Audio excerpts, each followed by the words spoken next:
Okay, so these are the techniques for third dan. So exactly the same as second dan.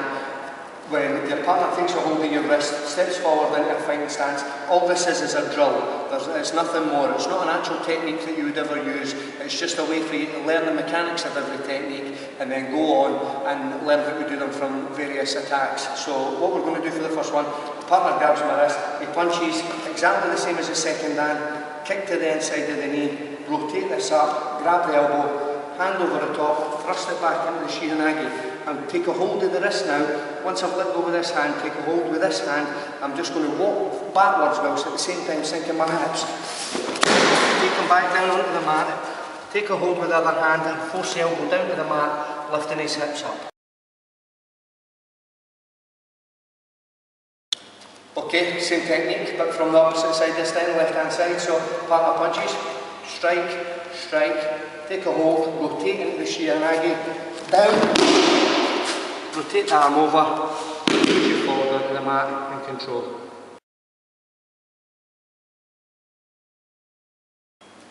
Okay, technique number 2, now we're going to do it to the opposite side this time just so you can see where we go in front of the camera. So exactly the same thing, partner grabs, steps forward into a stance, punches, counter strike, kick. This time I'm going to bring my hand right against my stomach, take a hold of their wrist, right underneath, I'm going to rotate it up. Pull my hand out underneath and begin to rotate the wrist in this direction, which breaks our balance. Strike up into the side of the sternocleidomastoid muscle here with the whole part of my forearm. So here, strike, come around, take a hold of his kick, pull him off balance and apply the strangle, whilst at the same time keeping this lock on tight.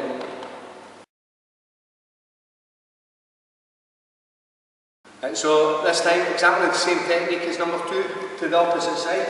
So punches, strike, kick.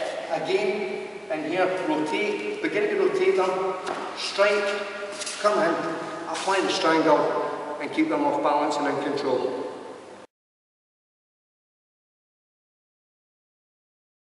Okay, technique number 3. Again, my partner holds my wrist, steps into a stance. We punch, I counter, kick to the inside, I rotate up, take a hold of the wrist from the other side, break down against my stomach and begin to rotate. This hand then comes up onto their shoulder, which brings them up onto the toes by applying the lock. Pull this hand up and then I have to stick my body underneath them. You can't lift them up and do it, you have to create the space and enter into the space yourself. So in, turn, rotate, pull them onto the front. Hand then goes down against the mat so the elbow is uppermost, palm on the bed.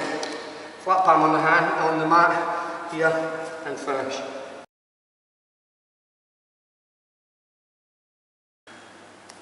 Okay, exactly the same technique, again, but to the left hand side.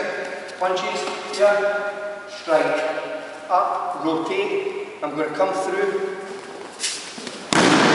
over, straighten the arm out, and finish with a punch.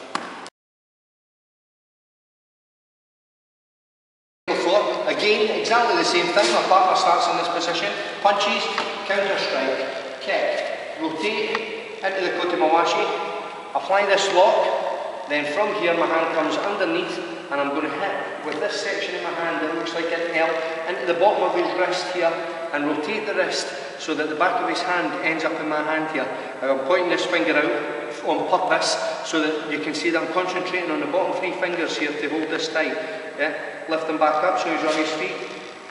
You'll see that he's all up, his face is contorted, so I've got full control over him. So this technique is called kote haneri. From here you're going to pull it out, whip it, take a hold of the back of the tricep tendon, pull him onto his front, turn him over and rotate the hand down to control.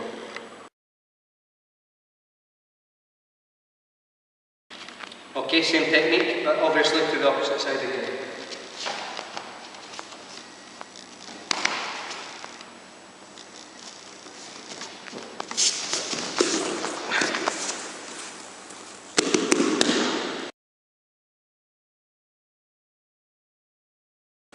Okay, this is the last of the applications to the locking drill. So again, the same thing, my partner takes a hold here, punches, counter strike, kick, kotomawashi, I'm going to lock and bring her right up into Kote Hineri. Now from here, if you rotate the wrist in this direction, obviously your partner goes in that direction. So what I want to do is I want to use this as a control where I can use this as a come along technique. So just by putting my hand up in the back here, and keeping the lock applied, so by twisting this hand and cutting it through the centre line of his body, keeping my hand up the back here, I'll be able to control him and walk him in any direction I want. Whereas when I let go of this, automatically it's going to go in like that. So the hand in the back of the arm here just serves to control and stop him from turning. Tightens up the lock, makes it that bit tighter and gives me that bit more control over him. Again, the last of the locking techniques from the opposite side. So once again, he grabs, punch, kick, lock, here, into the Kote Hineri, hand up on the back, rotate, take a hold of him, and walk him in any direction I want. The good thing about this as well is because you've got him in this position, is the only arm that he's got left that he could possibly strike me with. If you punch me in the face, or punch. Oh, now he's got control. Punch, punch, punch.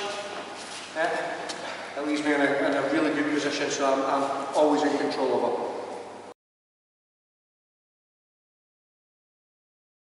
Okay, so what we're going to do now is the first of the blocking and striking drills. So this one is uchi ukiwaza, so inside blocking techniques. So what happens, my partner takes a step back into a stance, I take a step back into a stance. Now because he's in a left fighting stance, I go in a left fighting stance as well. So hidari hanmi gamai, left fighting stance. You pull your hands up so that they're in this position. Now obviously because this is a drill, we're going to make fists, but in general, when you're in a self-defense situation, your hands are open but you maintain exactly the same stance, so there's no difference. So from here, what happens, my partner punches, I parry the punch. My other hand comes over the top, takes a hold of it, the other hand then comes back and hits anywhere, anywhere in the body, okay? So he punches, here, strike. Same thing to the other side.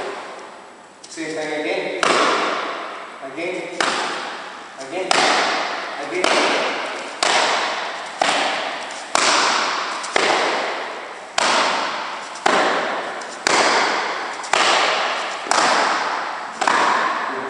So you get the idea. Now, the reason for doing this drill is this. If a guy comes up and he's going to punch you in the face, so John punches me, boom, I'm just eating fist. So if I try and grab a hold of this wrist before it gets up to my face, I'm never going to be fast enough in a month of Sundays. But what I can do is push it off its trajectory. So if he's intending to punch me in the nose, all I have to do is just tap it ever so slightly off the centre line and move its trajectory. So now it's pointing in that direction.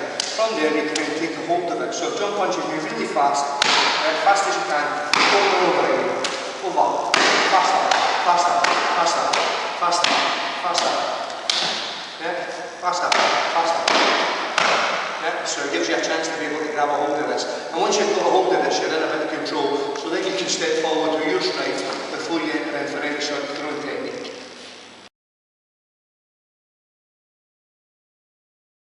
Okay, so now we've done inside. What we'll do, the inside ones that Sunday does the big Saturday night job, with the arms are swinging, you can see it coming, your hands are up to protect you. So now what we're going to do is we're going to do to the outside. So I have to step off the line. Now this guy now is a little bit more experienced, he knows how to throw a punch, so he throws a punch straight forward towards my face now. So he spots the target, sees it, he knows where it's coming, and he throws it in there. So I have to avoid that punch. Now again, with all the best will in the world, there's no way I'm going to come out and be able to do these sorts of blocks and to be able to stop a punch that's coming towards my face. But if I keep my hands up in front of me again and the punches, I can parry it again. So we start in this position, so we're building it up, So every time he punches, I'm just parrying it off the line, always off the line. My elbows are in nice and tight to my body, and I'm just slapping the hand. There's no blocking, it's just slapping it fast. So all I'm doing, my elbows are in tight, I'm keeping that good stance, and you're slapping off the centre line, so that the punch doesn't actually hit you in the face. So what we'll do is after you've done that, we'll build that up. So again, this time he punches, I slap it, take a hold of it with this hand, and with whatever hand I've got, or whatever target I see first, you're going to plunge or punch any target you see. So the punches, here trap, and punch in there, because it's a wide open target, I can see it, which is perfect, because now if John punches me with the other hand, it's away over there. So I've taken out one of these weapons by slapping it, and I've taken the other weapon out by turning his body in this direction, which leaves him vulnerable to a whole sort of other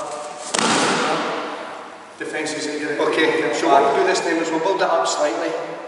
And it's important to remember that these are really basic drills. They're the very first blocking and striking drills that we've done so far, and that is us now into video number 7. So we're all the way up to 3rd Dan before we start doing any sort of blocking and striking drills. So here we go. The partner's going to punch, as he does, parry, take it, boom.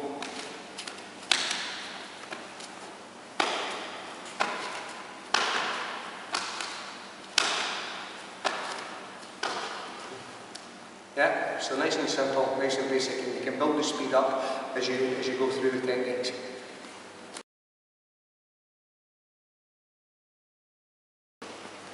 Okay, what we'll do is a couple of different applications to each of these blocking and striking drills.